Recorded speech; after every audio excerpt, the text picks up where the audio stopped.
Record, go. All right.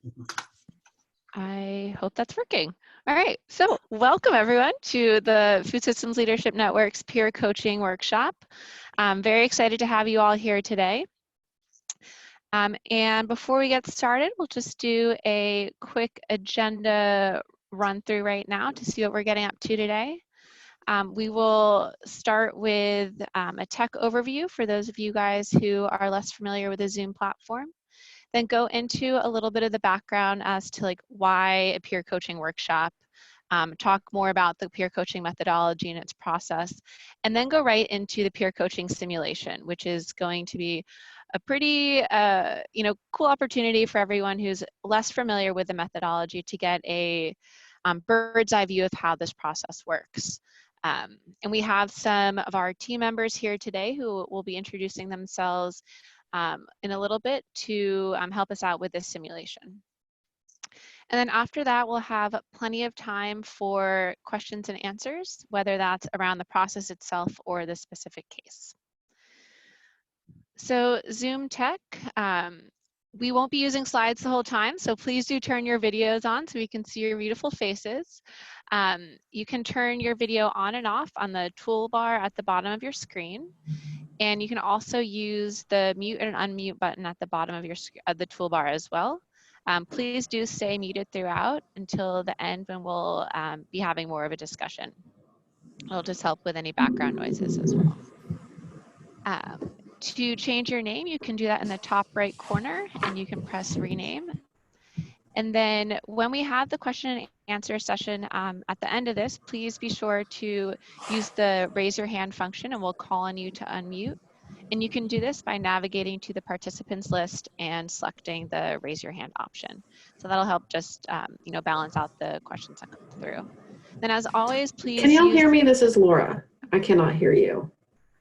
Oh, hi Laura. Yes, we can hear you. Susan, would you mind maybe, or Andrew, reaching out to her?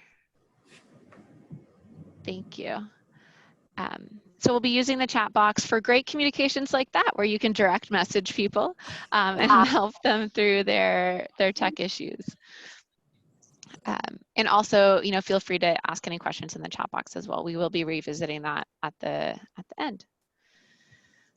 Okay, so just a little bit of background. Like I mentioned, this workshop is brought to you by the Food Systems Leadership Network, which all of you guys are part of. So happy to have so many community members on board for the call today.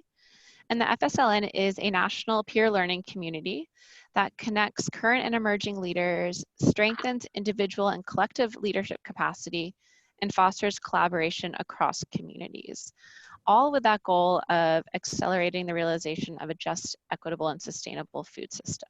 I'm going to mute there.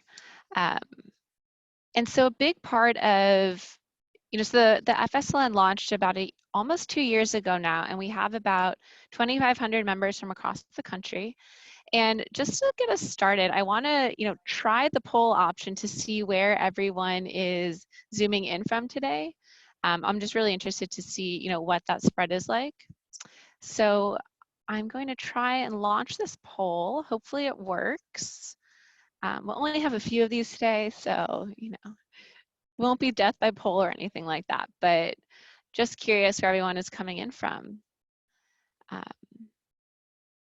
Awesome, so interesting. All right, we'll reflect these back in just a few more seconds here. It looks like everyone has gotten their votes in. All right, 3, 2, 1. Cool, so it seems like we have the biggest contingency from the Midwest. Awesome.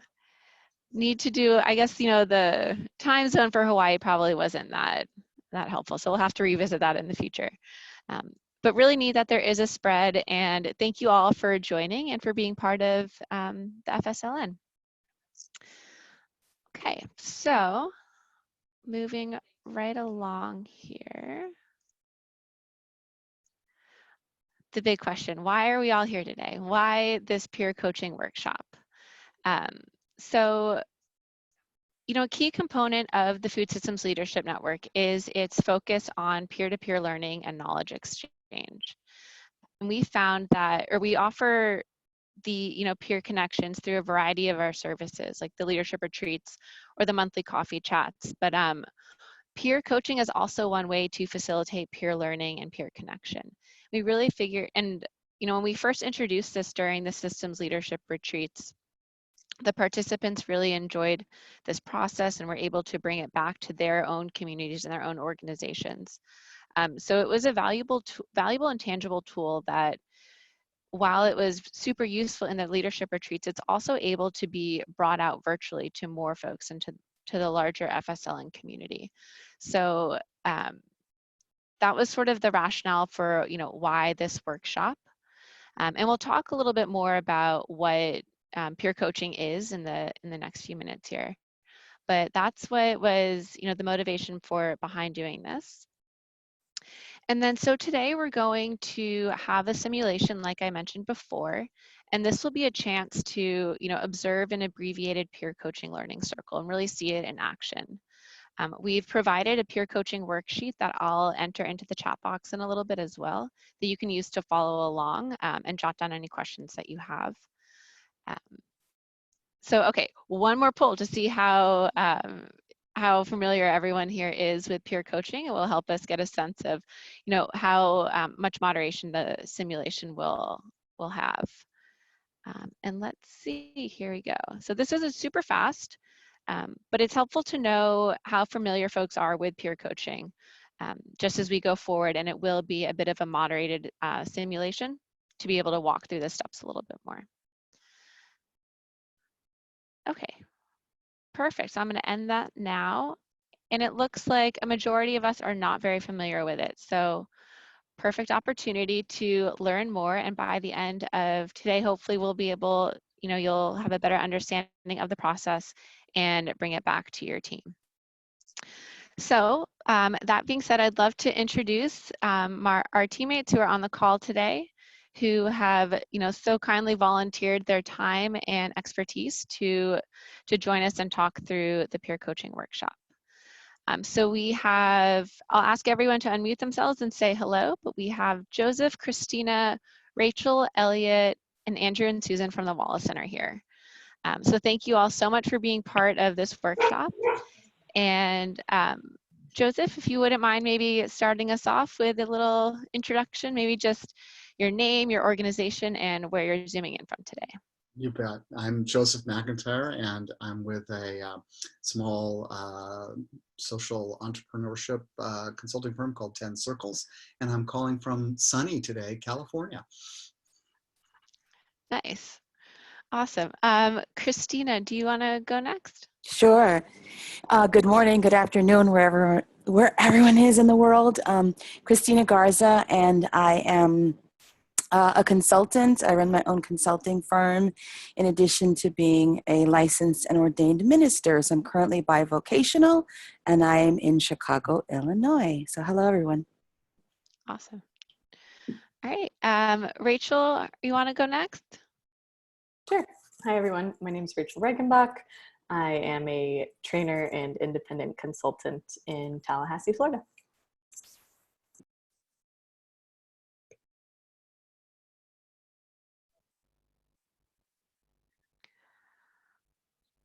Awesome. Thank you. I think my Zoom just froze there for a second, so apologies for that. But thank you, Rachel.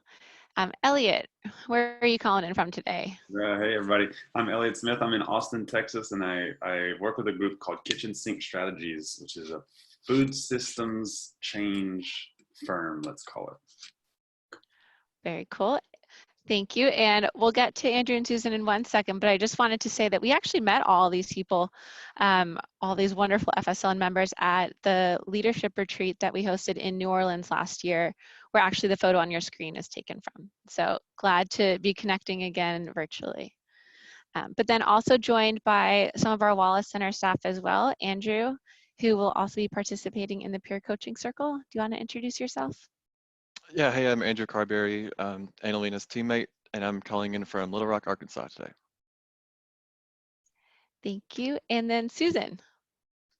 Hey, everybody. Susan Lightfoot-Schempf here with the Wallace Center based in New Orleans, Louisiana. It's good to see all of you today.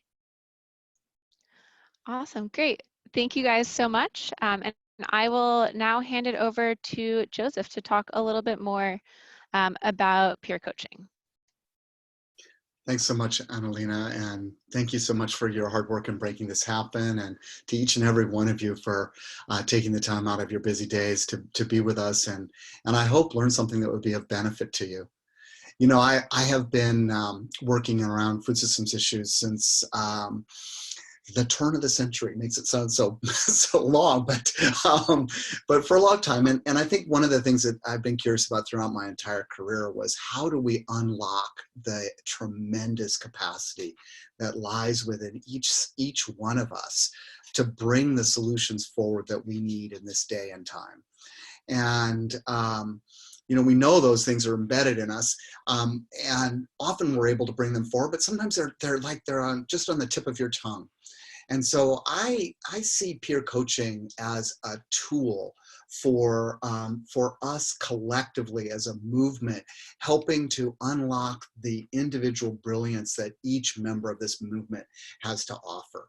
And you know, I learned the technique in a particular way and form, but I think the reality that peer coaching is so much older. It comes from a fundamental respect about where wisdom comes from and how we as human beings can support each other in encouraging ourselves to be our best possible self and access our deepest possible wisdom. So we're going to share a form with you, and it's you know, it has a particular structure, and the structure is useful, and I want you to take a peek at it. But I think the key thing I want you to take away as you think about what you see today is that peer coaching is not peer advice giving. And that's probably the biggest mental shift that we might want to make as we think about going from a coaching to from a typical sort of advice giving to a coaching standpoint. So many of you probably have had the experience of sharing something that was deep and personal to you, and your friend sort of immediately saying, well, you should just do this. And you sort of going, well, wait a minute, that wasn't really what was happening for me. I just wanted you to hear what I had to say. There's a little bit about that the peer coaching that's about this. It's about asking the question that enables the case giver to go deeper and to go wider in terms of their own capacities. So I think you'll see that a little bit in the mix. Now, when would we use this? The great thing is this is an incredibly flexible tool. It's useful in teams when you're trying to figure out how to solve a problem. Particularly as a manager working, you know, with your fellow managers or in other settings. It's very useful in communities as we're trying to figure out how to work together. It's a pretty robust tool with a lot of different applications, and it's definitely part of our both, I think, our social change toolkit, but also our internal organizational change toolkit. So useful in both ways. And I thought maybe I'd just stop here and invite Elliot and Andrew and Rachel and Christina to share just a little bit of how they think about using peer coaching in their world. I'll let you just jump in.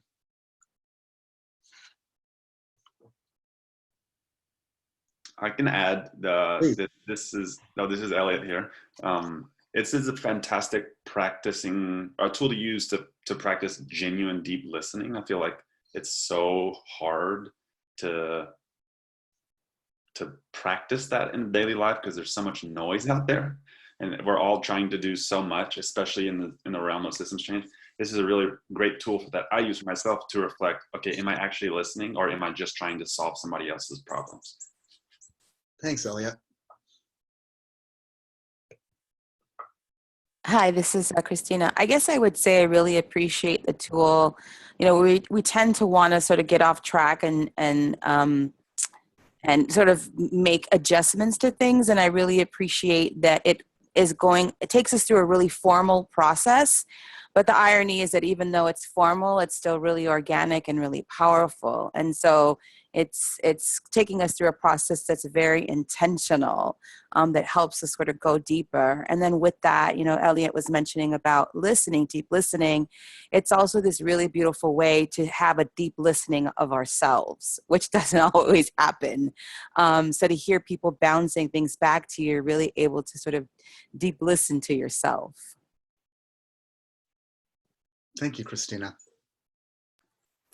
And this is Rachel. I'll share a little bit about a specific group that I'm a part of where we use the peer coaching tool. It's myself and two other women who do food systems work in the South. We're all white women who bring an intentional equity and anti-racism lens to our work, and using peer coaching and having sort of a small scale affinity group has been really helpful for us in supporting each other and coaching each other through the inevitable challenges and slip ups of being white accomplices. And that has actually led to us coordinating, and we're going to be co-facilitating a workshop at the Community Food Systems Conference about the role of white accomplices in this work as we further our intentions and actions around racial equity in food systems work. Beautiful, thank you. I think what's surprised me about it was how much in serving as a consultant, like the role that I'll do today, is how much you take away from doing that. Originally I thought, oh, it's just for the case giver, but it's really for the whole group. Gets takeaways from it. Yeah, exactly. I think that one of the most powerful things about something like this is it's a tool for us as case givers and as consultants to sink back into being human beings in the way that we sit with each other, and the amazing power that brings to our conversations and to our ability to be of better service in the world. So why don't we just take a quick minute here, I think, to go ahead and talk a little bit about how it works. That makes sense, Annalena? Yeah. So, you know, I've already mentioned that the primary framework is this shift from sort of from an advice giving, hey, I'm having this problem, you know, what do you think? Where the answer is, well, I think you should do this, to, you know, I'm having this problem, what do you think? And the responding question is really, tell me more about that. What have you imagined would work? What's been helpful in the past? What resources do you have available to you? So things that are teasing us out to go deeper into our own problem solving capacity. So there's a couple of things that matter here. This is structured, so there's a case giver, somebody who's bringing something to a group of peers. The case giver brings something that is important to them, is real, is timely, and where they're ready to be able to hear and to be pressed to go a little bit deeper into their own problem solving. It also involves a group of what we're calling consultants. You could call them, in my mind, friends. You could call them allies. You could call them whatever you wish, but we call them consultants in this case, whose job it is to ask really good questions and to be really good listeners. And so they're really dialed up into that mode. And one of the nice things about it is, imagine this, I've always felt this was like, instead of having to have the answer, all I really have to do in this role is to have good questions and be a good listener. And that is such a relief in such a complex world that we live in, where we're all like expected to have every answer. And it's like, I can't possibly do that. It's a process that we slow down things a little bit in. So there's a little bit of reflection, and there's a little bit of look at sort of the emotional side of things, because every problem carries sort of an emotional angle to it that is important for us to explore. So we have an intention statement or a case statement given by the case giver. We've got some reflection by the facilitators that come back. And then we go into this sort of dialogue where these questions feed on each other. And there's kind of this stirring of the pot, if you would, between us all, and where, you know, ideas and thoughts and possible opportunities start to come forward. And then there's an opportunity for everybody to go into closure with some concluding remarks.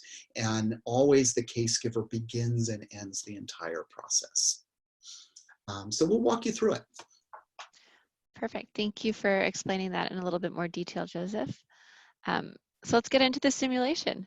We have a volunteer case giver and consultant. So Christina will be our case giver today, and then Rachel, Elliot, and Andrew will be our consultants. Because it is a simulation and it will need to follow a more condensed timeline, I'll play timekeeper and have a little water bottle chime here that I'll use just to keep the process moving forward. And then Joseph is going to help guide the simulation. And we'll definitely invite the consultants and case givers and Joseph to do some timeout moments. And if there's a specific question or process to dig a little bit more deeper into, welcome that conversation and really helping just clarify certain points. Hopefully you saw in the group chat that Andrew was able to send through the peer coaching worksheet. So please use that to follow along. We set it up so that you can, play a consultant yourself and, jot down specific questions that you might have if you were a consultant in this position, or if you have questions about the overall process as well, there's space for that too.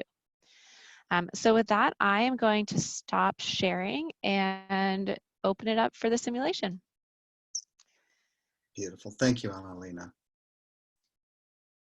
So I want to invite everybody now just to take a minute and to join Christina in centering a little bit on what, on just being present and being here. It's often good just to quiet our minds and our heads a little bit as we enter into this very specific kind of attempt to be of support of another, and also to give Christina a chance to get herself ready to be able to share her case. So let's take a minute just together.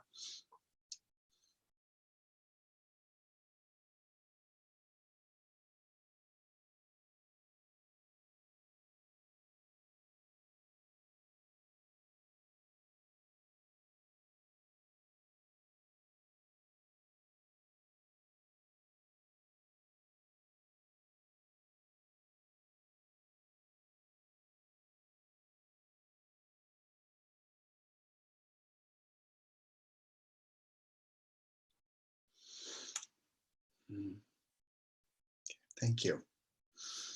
So at this point, we actually invite our case giver to share the case. What's the situation? What's their intention? Where's the learning edge? And where might she want help? So at this point, I encourage all of us to dial up our listening skills and join Christina in exploring this case. All right. So I am kind of at a crossroads in my career. I have a decision to make. I'm currently consulting with an organization. I've been there about a year. I was brought on even though the budget really wasn't open to it. It was not in the budget, but the organization felt really strongly about bringing me on and the work that we could collaboratively do. And so it's been a great relationship. It's a great organization. The CEO is fantastic. He's really functioned as a mentor to me. Wonderful human being. I would trust him with my life. And so let me backtrack. So there's a situation where I'm having to make a decision to stay or to go, to do another consulting gig. And so it's a great organization. The leadership is wonderful, really beautiful people, grounded, principled, ethical. You couldn't ask for a greater group of people. The sort of downfall of that is that financially they're really not in a stable place right now. And in fact, sort of their financials just came out and they have a meeting this weekend, and a lot of the financial burden is my salary. So there's some guilt around that, that am I tanking this group even though they really believe in the relationship? And whether that's going to create problems for them with the people that they serve and their board and what have you. So there's that. And also just wondering whether the organization has the wherewithal to really move forward with the vision that I was brought in to help execute. The CEO is great. The board is really great, but I don't really know they have the infrastructure, and they have other leadership that's not really as engaged and involved. They're a little bit more laissez-faire. So there's some questions about that. Now, the other organization that wants to bring me on board is an organization where, frankly, I don't know that I trust the CEO. There's been some things that are a little shaky for me in terms of who he is ethically. Personally, I vibe with him. He's a great guy, but I'm not really sure. Now, they do have a leadership that's extremely involved. They're extremely proactive. They have some great people that are on their team that I know really well. In fact, the number 2 I know really well and have worked with in the past, and she's somebody who I would trust with my life. But I don't really know. And so she's great. Other folks that I've interacted with, great, but he's new. He's new to the organization and new to the area. And there have been things that are, when I met with him the last, he just made comments about a lot of people that I currently know or that are colleagues and work with, and just talked about them in a derogatory manner. And that left a bad taste in my mouth. Like, what kind of person is this? And for all intents and purposes, he barely knows me. He sort of knows me, but not really, to kind of have that conversation and say those kinds of things. Now, the upshot is they have buku money. The CEO is of color, whereas my current is not. They have people that they serve they're more people of color that they serve, especially Latinos. Currently, there are people of color in leadership where I'm at, and they serve people of color, but it's primarily African American population. And so I really, in terms of my career, I would really like to have more of a diverse population that I'm working with, and have the opportunity to work really more with Latino populations. So all of the ducks are in a row, like at the new organization that I would want. They have the money, they have the population, they have the willing, they have the infrastructure. They're a little bit more ready to go, but it's not really, there's questions there about, is this really the place where I'm going to grow? Is this really the place where I'm going to be able to do what I know I want and need to do? So I think that I'm almost at 5 minutes. I think that's kind of really in a nutshell where I'm at, like not being sure which way to go, frankly. And there's so many pros and cons about both sides, but having to weigh those out. Mm-hmm. And so just quickly, I know I don't have a little answer sheet, so I'm being a bad simulator. But, obviously what I want to get is just some feedback and thought about really having to make this decision. I would like to also step out of the box of what's possible. I feel like we're so used to how things should be or ought to be, and whether there might be some interesting possibility of, I don't know. So, I'd like to suspend some of what I think needs to happen. Mm-hmm. That's great. Thank you so much, Christina. And forgive me for jumping in these middles, like the narrator of the story. But I want to invite the consultants to just take a second to kind of bring their personal reflections in line here. And here, one of the first things to do is to not be immediately in our analytic mind, but what were the sort of feelings that came up for you? What did you notice in what Christina shared? And we'll go around and we'll hear something from each of your consultant friends. And I'll let you speak in your own, unmute yourself and speak in whatever order feels right to you.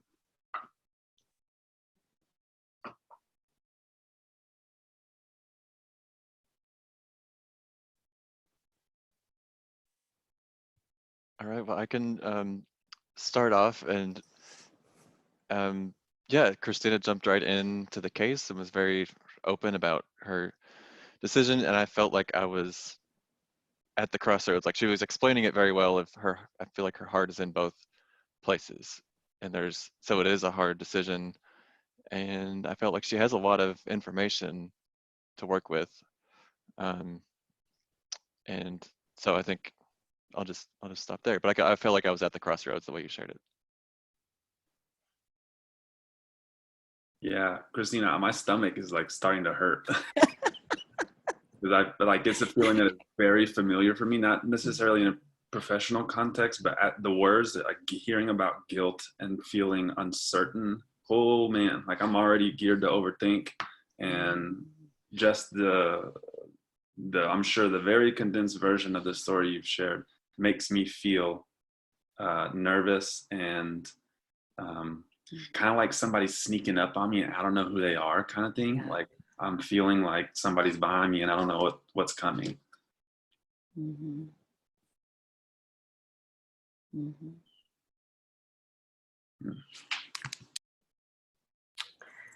I was taking some notes and I noticed how often you said, I don't really know. I don't really know.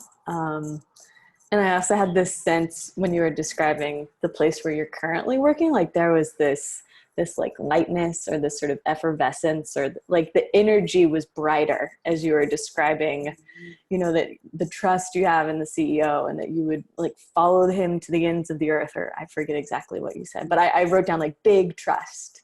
And then one of the very first things you said when you started talking about the second organization is that you don't trust the CEO. And so there were so many sort of pros and cons for both places. But for me, like energetically, the shift from talking about the first place to the second place was palpable.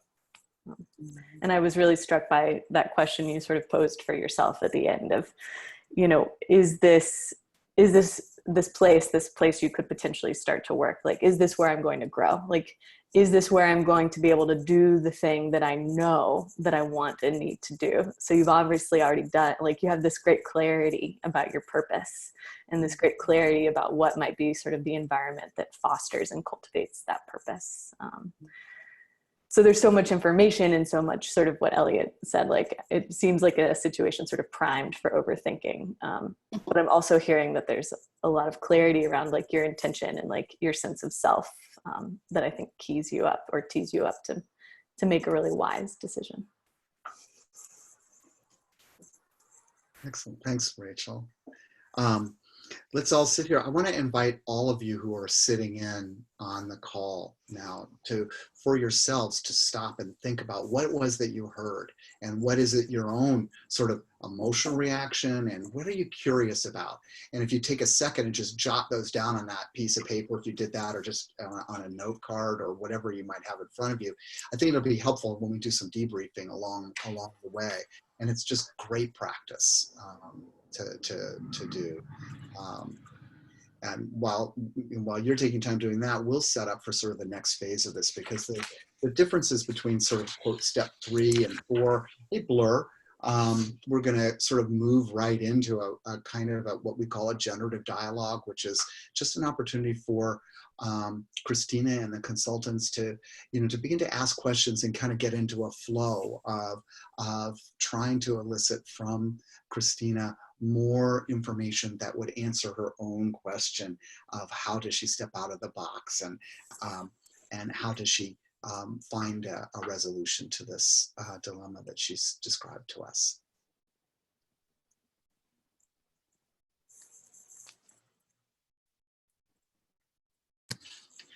So I will turn the floor back over to our consultants, and this is more opportunity for us to go back and forth a little bit. So off we go.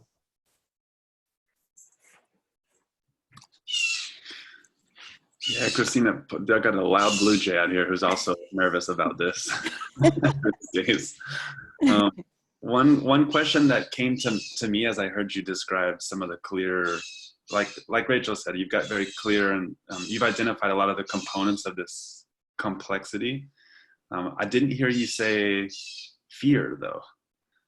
I didn't hear you say that you were afraid of something, and I wonder if that's behind, or sort of, in my experience, fear just permeates. It's like the ether that I move through each day. It's always there, whether I know it or not. And I would want to know, as just a point of self-reflection, have you noticed that voice creeping in, or do you find yourself being afraid of something about taking potentially this new client? Or if you have you been able to precisely identify it like you have, for example, with uncertainty. Would be interesting. Yeah, I think, yeah, that's a great point, Elliot. And I think the fear is around not trusting this new CEO and wondering, am I going to be the person that, for example, I mentioned him having all these derogatory things to say about other people. Am I going to be then on the list at some point? There's also been some talk about him not necessarily being fully vested from a genuine place, and also not fully vested in the position. And so am I going to come in and do the dirty work, the sloppy work? Like there's that fear, like I'm not trying to be someone's errand girl. Like that's not where I'm at in my career. I have a very clear, I'm like, it's wonderful to hear that comes across, because I am very clear about what I want and need to do. And so I need to be in a place that's going to allow me to do that, not having me on some other tangents that are not going to get me to where I'm at. So, and where I want to be. So yeah, I think that's sort of the fear that, there might be some backsliding, or further that might be toxic. Like I may be in a toxic situation for my career that could put my career at jeopardy, reputation. I don't know, Yeah. I also want to dig into a feeling that you named, is that feeling of guilt in this current situation, and sort of feeling like maybe your position is this financial burden. And I'm wondering about, I am prone to taking on a false sense of responsibility for other people or for other people's feelings. And I'm curious, like how much of this guilt feels sort of objective, or like it's sort of cut and dry, or how much is the guilt like a story or something you're spinning for yourself, like in your own head, like has there been conversation with the CEO or other team members about, like, is it reality? Like, is it reality that your position is the drain that is potentially tanking this work, right? And you talked about, like, is it my position that's going to prevent this organization from fulfilling its vision? Because if they don't have the financials, it's like this big worry that, like, by investing in you, they're not investing in something else. And so I'm wondering how much of that is the stories that we create for ourselves, or is that like really alive in the organization? Yeah. Spot on. Yeah, I think a lot of it is my story. Thank you for flagging that, because I've never had the CEO or any of the board members say anything in regards to that. Like they're 100% on board, knowing they made the commitment. In fact, there is a decision with some big financial decision that has to be made this week. And so they're having a big meeting. And so someone mentioned about, we're really shocked that, we're in a big deficit right now. What happened? What's happening? Blah, blah, blah. And so one of the board members stepped up and said, she sort of was alluding to part of the deficit was my salary. But she also said, we made this commitment and we knew that it wasn't going to bear fruit in year one. And so objectively, as like somebody who's a consultant, like if I would be advising someone else, or even before I came in, that's what I tell people. Don't expect miracles in a year. You have to look at the long term. I'm not going to bring $1 million in. It's just not going to happen. And so I know that that's the spiel I give people. And that would be my advice to someone else. But there's just that feeling like, oh God, they really don't have the money, but I know they're so passionate and so committed to this. And it's real. I wanted to do a little bit like a time at a time, like an observation just of myself. But when Christina was telling the story and then we were reflecting, I really wanted to jump to questions and like my own thinking about it. And so reflecting, it was her situation. But so anyways, that's just, this process is good that it makes you stop that and just kind of reflect and observe. Appreciate that. But I was thinking really similar to what Becca was saying. The question I had was, is there a choice you have to make, or is all this making you feel like there's something you have to make? And if you look at it, if your organization, have they asked you to do something, and there's this other opportunity, but to think about what are all the possibilities that you have at this time, and do you have to choose now, or is it just you're realizing it might come soon? So like questioning what you have to do right now, how urgent or what, what's Yeah, happening. so I had met with the new CEO, and I had proposed to him to actually work with both of the organizations, and he was against that.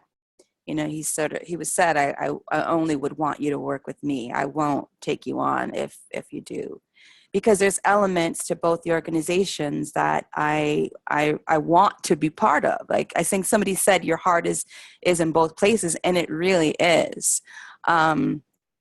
But he was against that. Now he's still chewing on it. I kind of made a case as to why I thought I could do both and why I thought it was advantageous to do both. And so he said he would think about it, but I'm not really convinced that that's going to happen. So that's kind of where the choice is. Either I don't think he's going to play like that. So it's either one or the other, and he was clear that he was also looking to bring someone else on if I wasn't going to step forward and take the position. Even though I don't think they're going to be as qualified as me.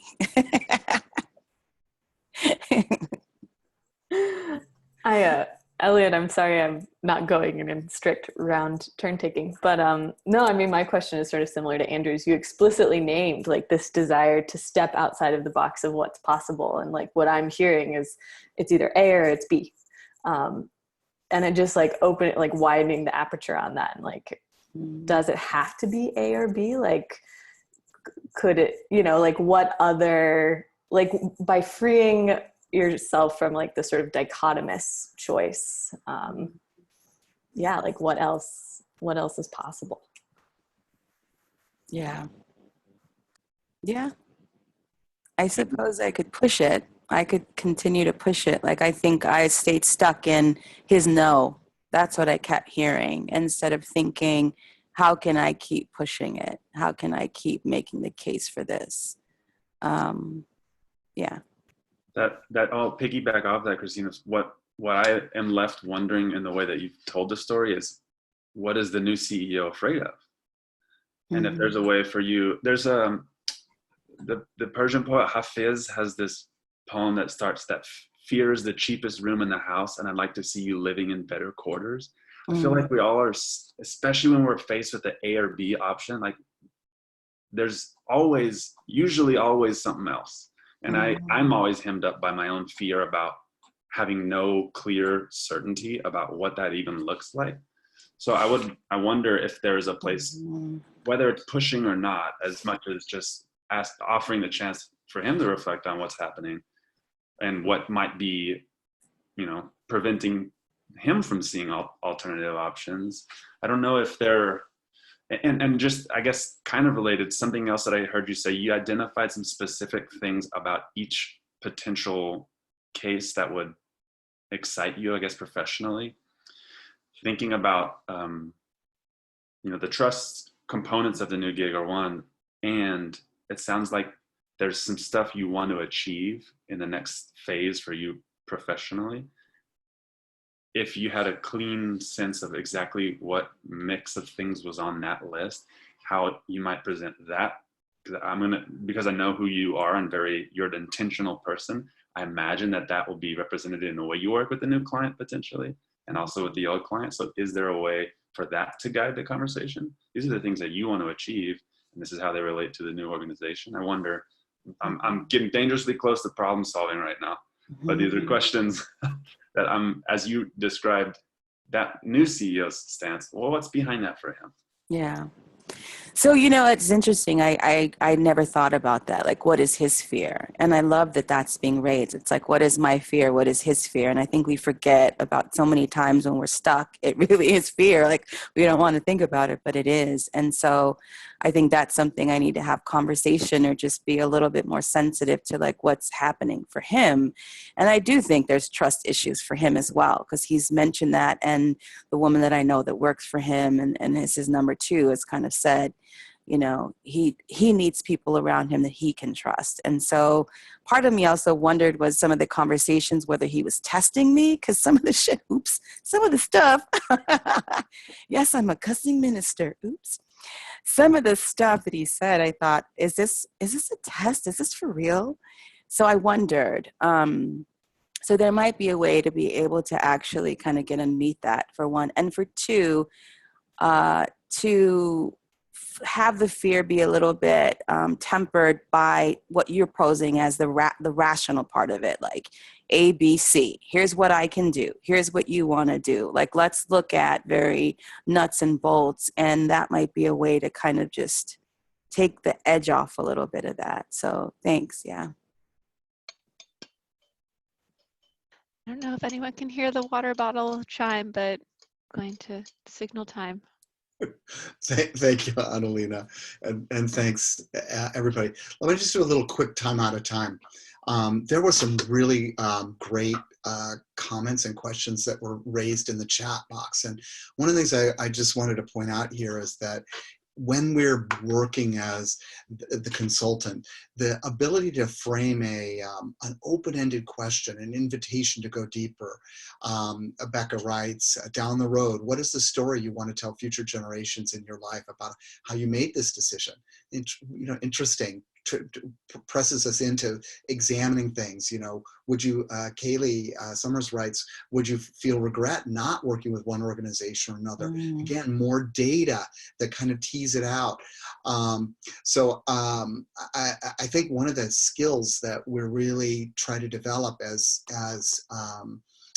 peer consultants is the ability to ask these beautiful open-ended questions that encourage the case giver to go one step deeper. But I think we'll push ahead. We're going to have time to have like open-ended conversation between us all at the end, but let's push ahead with the form. So, in this next step, we give the consultants one chance to make another sort of concluding remark, something they noticed, something they think maybe would bring more light, and then at the end of that, we'll shift it over and we'll ask Christina, what was it like? What is she digesting? So with that, let's turn the floor back over to our three consultant friends.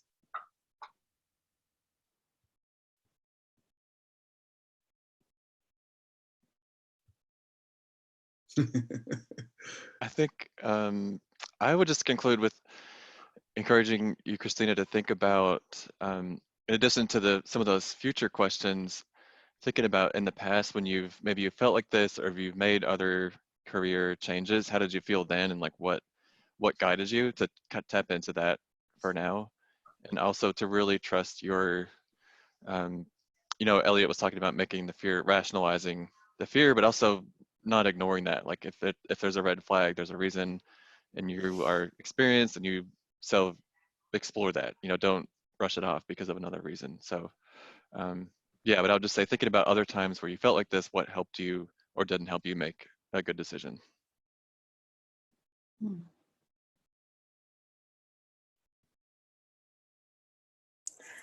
Yeah, the thing that's coming up for me is right, just this this clarity that you have about what you want and need to do. Like your true gift to the world with your one precious life is like, you're ready. You've articulated it. You're ready to manifest it. You're manifesting it. And you're looking for a place to grow that gift and to make that offering in a way that supports your growth and your one precious life. And so that I'm wondering, like, what are those qualities of that place? Like, what does that place look like? And I think that also that sort of reflection or visualization serves like stepping out of this dichotomous, like it's this or it's this, because then you have this reflection on like, what is the environment in which I'm going to grow and thrive as I manifest my gifts to the world. And then you'll have this beautiful reflection, and it will either align with one of these places or it might not, and then it might open up some other sort of thinking or exploration. Mm-hmm. Yeah, I'll just add, it feels like you have very explicitly nailed the core issue here, which is this, the idea of trust and trusting yourself, and in your ability to make the choice, I guess. I hear whenever I sit and meditate, I always try to wind up in thinking I'm wishing for myself to know that I am enough, like just generally in life and in work, and whether that's whether that enters for you and you're thinking of, wow, am I going to be the reason that this first organization's financials are in trouble? Is it because I'm not enough to merit the amount that I'm being paid relative to the budget? Or in other ways, I would encourage that to be a front of mind for you, that you indeed are enough and your work is fantastically intentional. And also, I guess just if there is an action to propose, I suppose, the discomfort or the fear of speaking to fear directly for yourself and the new CEO, I think there's a lot to explore there. So I wonder what light you can shine in that space.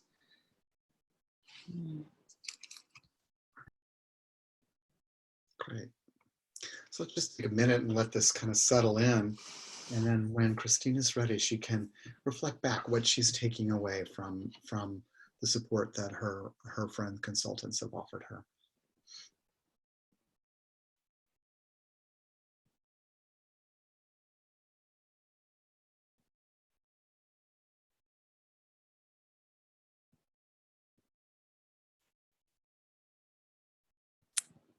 Ready for me?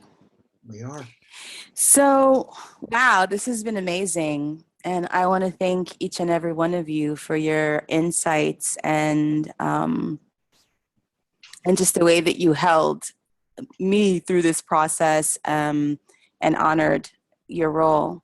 I feel lighter. I think it was like heavy, you know, I know like Elliot was saying like, God, I'm already feeling that anxiety, that tension it was. And so I feel lighter just hearing things, having different ways to explore, having some ideas already about how I could re-engage the situation in a way that might be more proactive and less in a place of fear and worry and anxiety, and really stand by what I know I can do and what I want to do and what I believe I'm worth. And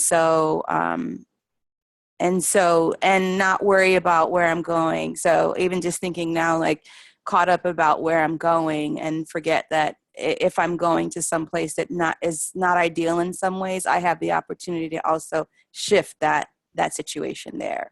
Like I don't have to accept what I'm going to, like I have the power to do that as well. And so that never came to me until right now, like, hey, so a lot of insights. I'm super like stoked that this is recorded because I feel like it was even more than I could even process right now. So, wow. And I realized I've never been the case giver. I had never thought about that. So be it. Now I am. Wonderful. Well, you know, thank you, Christina, Elliot, Andrew, Rachel, for your vulnerability in this and for being part of this simulation. I hope that everyone found it useful to go through the specific steps and kind of like talk more about the purpose behind each one. But I wanted to, you know, shift us over now and open it up for, you know, more discussion and answer any questions that you guys had as you followed along in this process. So feel free to raise your hand in the chat box here or in the participants list here, or use the chat box to push through any questions or insights that you had. I'm really curious, just, you know, like first reactions from everyone who, you know, might not have participated in a peer coaching circle before. Any observations that you noticed that you'd like to share with the group?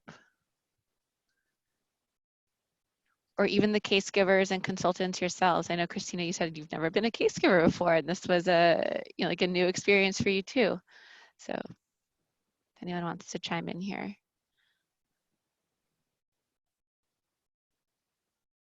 You know, sometimes listening to a case and not necessarily being able to contribute and immediately ask your questions, but maybe like think back to when Christina was sharing, what emotions came up for you guys then, and listening into her tell her story.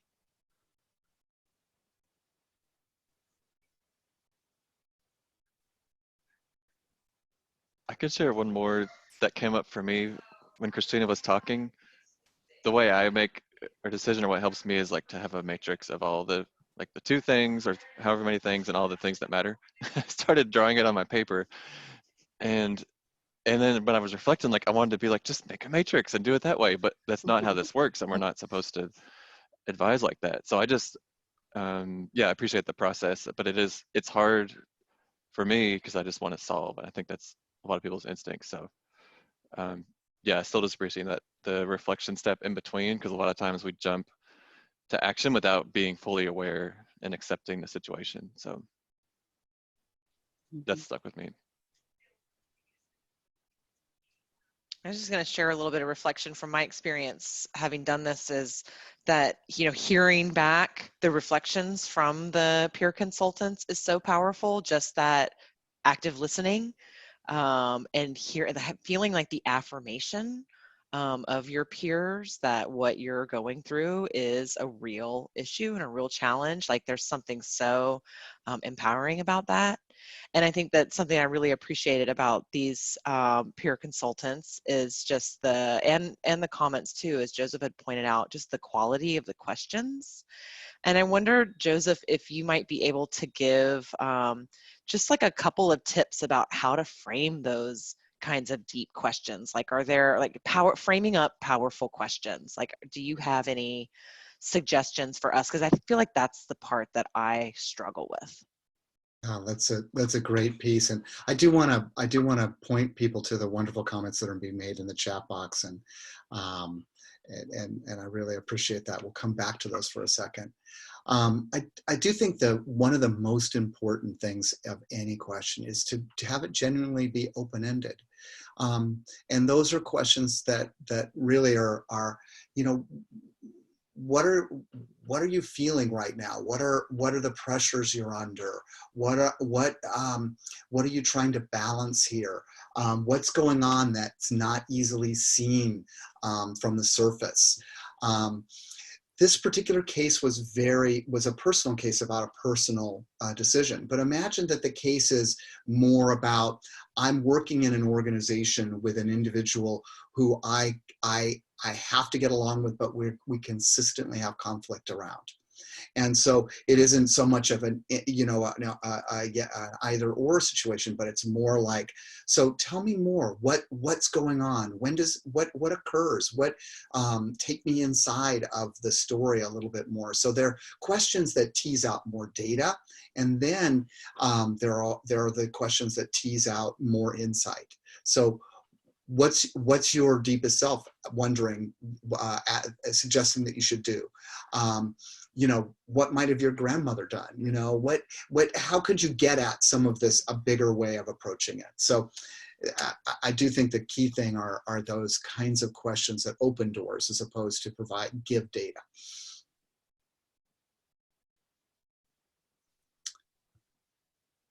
Yeah, and I just want to share some of the comments that are coming through too, because, you know, especially this one right here that says, my mind definitely tried to solve the problem right after the case was shared. And when you have those good questions in your toolbox as well, and when you think about them, that will help you maybe like move past immediately jumping to advice giving.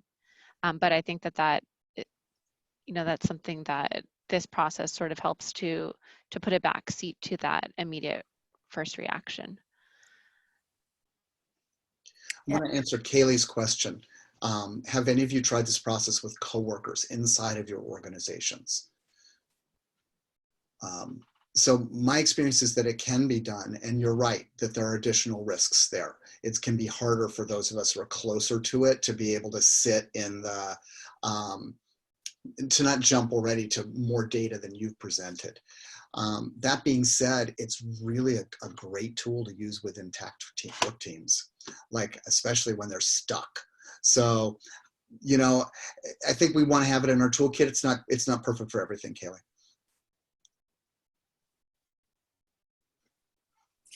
I think for me, the thing to, you know, we operate on such a rational level, a logical level as human beings, as Westerners particularly. And so for me, this tool really helps like go a little bit underneath so that it frees you up then to actually make those decisions, you know, or to problem solve. because we start with the problem solving all the time. That's what we want to do. And so this is really, having now gone through it as a case giver, it's like further reminds me, like there's so much else going on.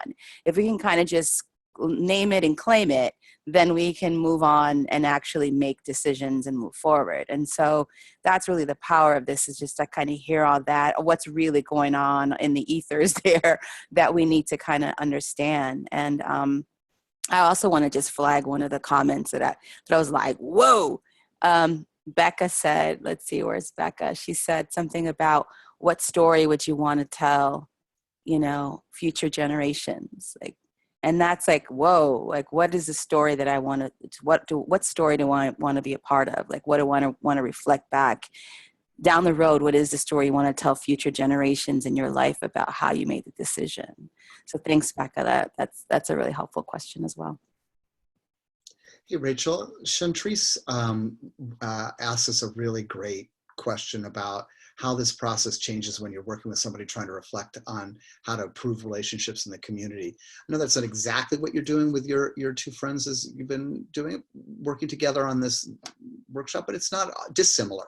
So I'm wondering if you might have any reflections for her about that. That's a tough question.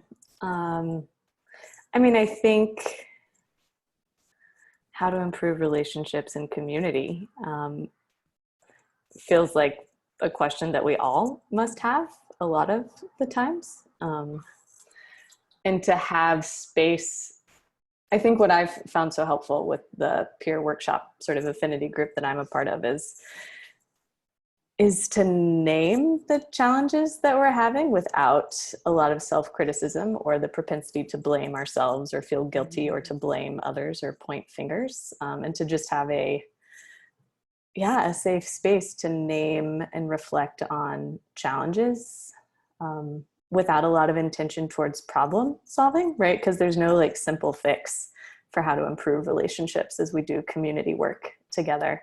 And sort of like what Christina was naming is the sort of lightness that she's feeling coming out of this experience, that I think just having a space to sort of shine some light and create some psychological air creates a real takeaway effect that's not particularly linear, or like if you do A, you will end up with B. Mm-hmm. So I don't know if that exactly answers the question, but that's been some of my experience. Elliot or Andrew, Christina, anything you want to add here? It's a really great question. Yeah, it's a lovely two-way street. I think when you deeply listen, when I Christina, it's been 6 months since I've been on a call with you, and I already remember all of the things about being in your presence from the story because I stopped and I just listened.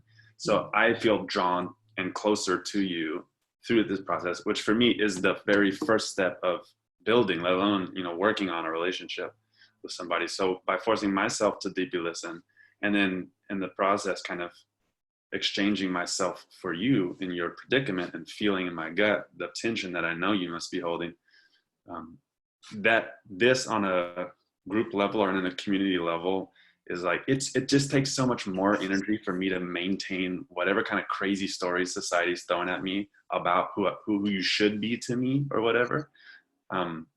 Once I've really listened and gotten close to you. So this is like a hard interrupt for the status quo, I feel like, in a noisy, weird world that we live in.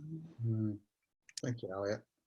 I would say too that the process itself is great for a group. I think somebody flagged it in the chat, just also for team building and group building, because of what you just said, Elliot, and what also was said before, is that it's a way to, if you've got a ED and a program assistant that are kind of at the same level coming into this conversation, into this dialogue, it makes a difference. And also the question of support. So like Chris de la Torre, gave a great comment. He said this style of listening and asking questions is so generous, with the pace and shift in the ways we communicate. Deep listening is less and less common. And so everyone should get the opportunity to be a case giver, so they can just feel that burst of love and support. And so again, it's like the human condition. We're always feel like we're alone and like it's just me. And so when you have the opportunity to go through this as a case giver and as a consultant, you're reminded like, oh man, we all have the same struggles. And like, it's such a beautiful process just to be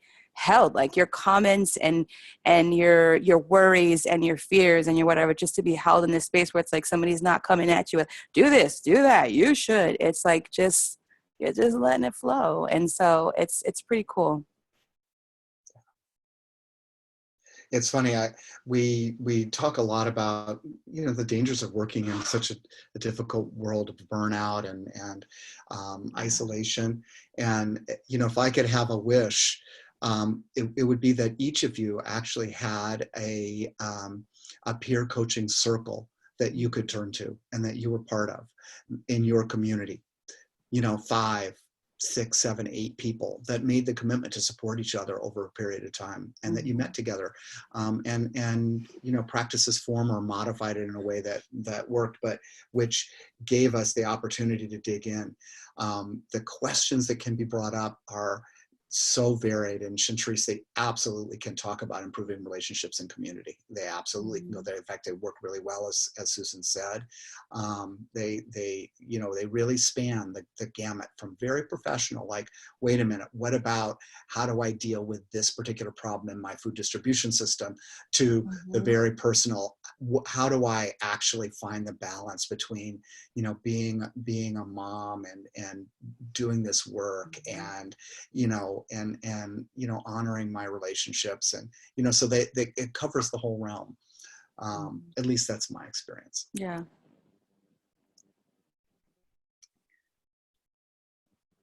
Do you have other questions for us, or things that you noticed? I'm a little humble when we offer things like this, because I know that these tools they're old in many ways, and I don't want to buff this up to be more than it is, but it's been of benefit to me and to many others that I know. So I'd like to offer that this has been such a powerful tool for relationship building in this network.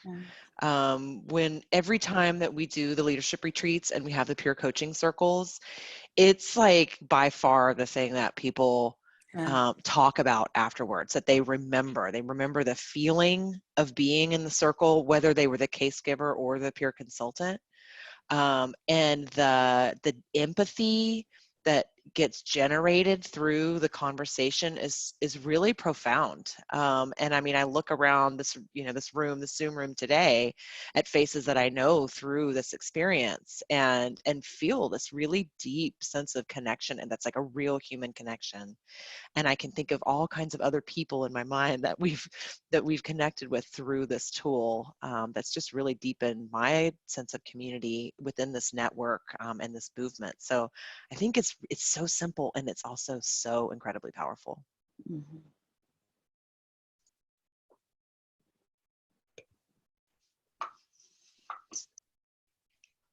Are there any questions that might come out about the process and walking through it that anyone wants to get a little bit of clarity in the last few minutes here?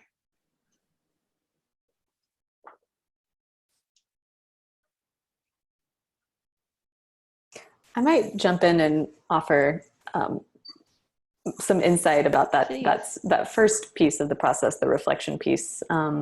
Something that I've found really helpful is taking notes when the case giver is speaking. And it doesn't have to be laborious word for word, but it is a helpful tool in terms of sticking with the language and reflecting back what they said, because a lot of times when we're sharing, we're not listening to ourselves as closely.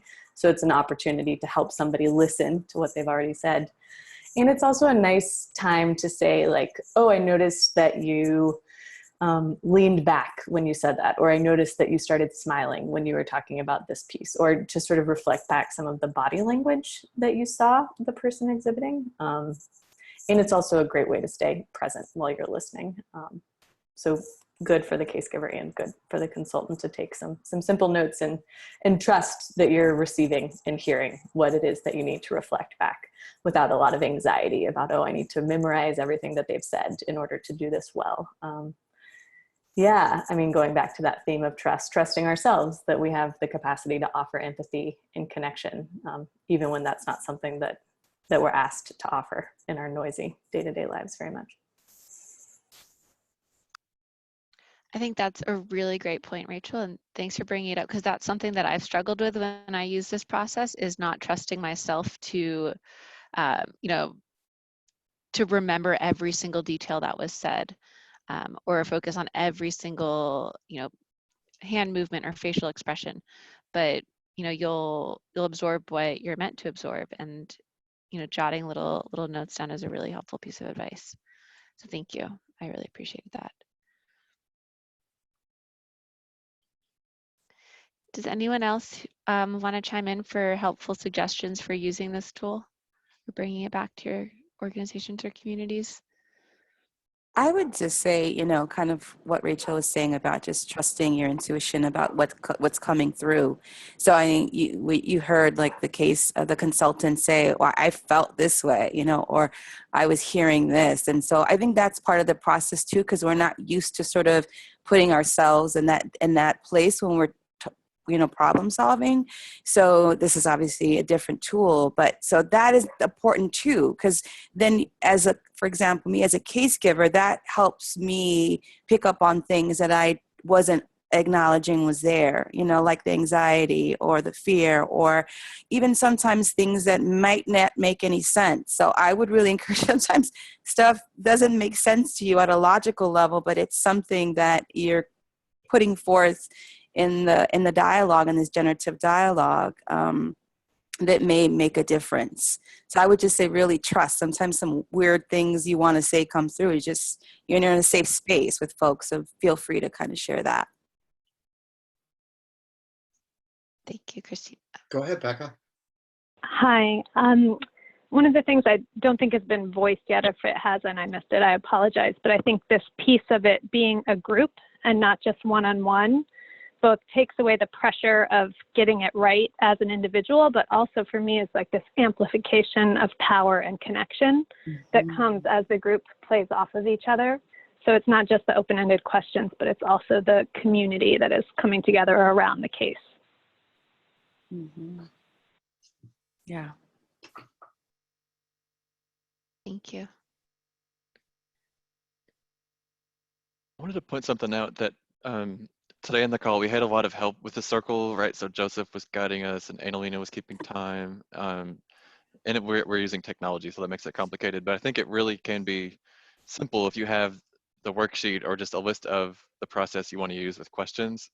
And how many, Joseph? Like 4 to 7 friends that you want to go through it with. And you can do that together. You don't have to have someone leading it. Is that right? Absolutely. Doesn't require a leader. You know, actually, it's very interesting because Chantrice just asked a really great question, like how do you encourage people to be vulnerable, and how much does this tool require trust? And I think Becca actually gave us a big hint to this, which is actually we just start with what is and with what people are willing and comfortable to share. And actually the interaction with the other people causes folks to relax and feel a little bit more confident, and it builds trust. And normally we like to do this over about an hour, so there's enough time to kind of dig in and create begins to create the relationships, Chantrice, that make this work. But I do want to say that it takes a little time. We went a little faster more than a little faster. We went faster, like twice as fast as we would normally go. Play with it, experiment with it. I encourage you. We have friends all around us, and if we can learn how to tap into that collective wisdom that Becca was talking about, ask good questions, as I've mentioned, and be curious. Wow, I think this tool can be a really big part of how we can be successful and also keep ourselves healthy and sane and supported in a difficult time. All right, well, on that note, thank you all again so much for being here, being part of the simulation as a presenter, as a participant. Really appreciate the time that you guys have all made to learn more about this peer coaching tool. Joseph, Christina, Elliot, Rachel, Andrew, Susan, always an absolute pleasure. and lovely to see some new faces on the call. So thank you guys again for your time, and we'll be following up with a link to the recording and some additional resources about peer coaching in general. So thank you all so much. Have a great rest of your guys. Tuesday. Bye, guys. Bye. Thanks.